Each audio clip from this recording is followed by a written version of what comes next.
Esdras, chapitre 7. Après ces choses, sous le règne d'Artaxercès, roi de Perse, vint Esdras, fils de Séraja, fils d'Azaria, fils de Hilkija, fils de Shallum, fils de Tsadok, fils d'Akitub, fils d'Amaria, fils d'Azaria, fils de Merajot, fils de Zérakja, fils d'Uzi, fils de Buki, fils d'Abishua, fils de Phiné, fils d'Éléazar, fils d'Aaron, le souverain sacrificateur. Cet Esdras vint de Babylone. C'était un scribe versé dans la loi de Moïse, donnée par l'Éternel, le Dieu d'Israël. Et comme la main de l'Éternel, son Dieu, était sur lui, le roi lui accorda tout ce qu'il avait demandé. Plusieurs des enfants d'Israël, des sacrificateurs et des Lévites, des chantres, des portiers et des Néthiniens vinrent aussi à Jérusalem la 7e année du roi Artaxercès. Esdras arriva à Jérusalem au 5e mois de la 7e année du roi.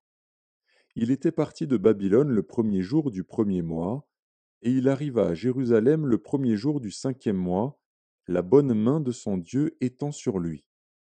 Car Esdras avait appliqué son cœur à étudier et à mettre en pratique la loi de l'Éternel, et à enseigner au milieu d'Israël les lois et les ordonnances.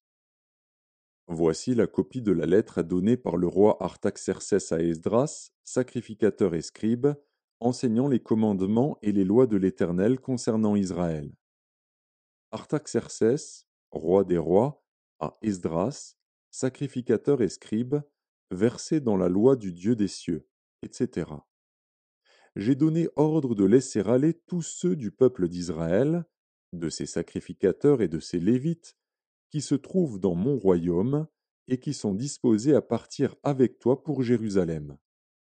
Tu es envoyé par le roi et ses 7 conseillers pour inspecter Juda et Jérusalem d'après la loi de ton Dieu, laquelle est entre tes mains, et pour porter l'argent et l'or que le roi et ses conseillers ont généreusement offert au Dieu d'Israël, dont la demeure est à Jérusalem, tout l'argent et l'or que tu trouveras dans toute la province de Babylone, et les dons volontaires faits par le peuple et les sacrificateurs pour la maison de leur Dieu à Jérusalem.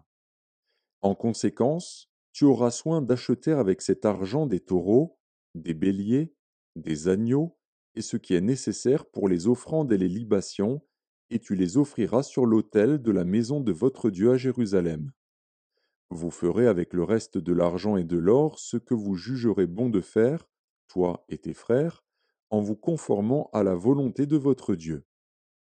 Dépose devant le Dieu de Jérusalem les ustensiles qui te sont remis pour le service de la maison de ton Dieu.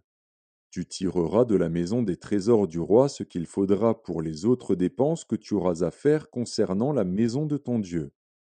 Moi, le roi Artaxercès, je donne l'ordre à tous les trésoriers de l'autre côté du fleuve de livrer exactement à Esdras, sacrificateur et scribe, versé dans la loi du Dieu des cieux, tout ce qu'il vous demandera, jusqu'à 100 talents d'argent, 100 corps de froment, 100 battes de vin, 100 battes d'huile et du sel à discrétion. Que tout ce qui est ordonné par le Dieu des cieux se fasse ponctuellement pour la maison du Dieu des cieux, afin que sa colère ne soit pas sur le royaume, sur le roi et sur ses fils. Nous vous faisons savoir qu'il ne peut être levé ni tribut, ni impôt, ni droit de passage sur aucun des sacrificateurs, des Lévites, des chantres, des portiers, des Néthiniens et des serviteurs de cette maison de Dieu. Et toi, Esdras, selon la sagesse de Dieu que tu possèdes, établis des juges et des magistrats qui rendent la justice à tout le peuple de l'autre côté du fleuve, à tous ceux qui connaissent les lois de ton Dieu, et fais-les connaître à ceux qui ne le connaissent pas. Quiconque n'observera pas ponctuellement la loi de ton Dieu et la loi du roi sera condamné à la mort, au bannissement, à une amende ou à la prison. Béni soit l'Éternel, le Dieu de nos pères, qui a disposé le cœur du roi à glorifier ainsi la maison de l'Éternel à Jérusalem, et qui m'a rendu l'objet de la bienveillance du roi, de ses conseillers et de tous ses puissants chefs. Fortifié par la main de l'Éternel, Mon Dieu, qui était sur moi, j'ai rassemblé les chefs d'Israël, afin qu'ils partissent avec moi.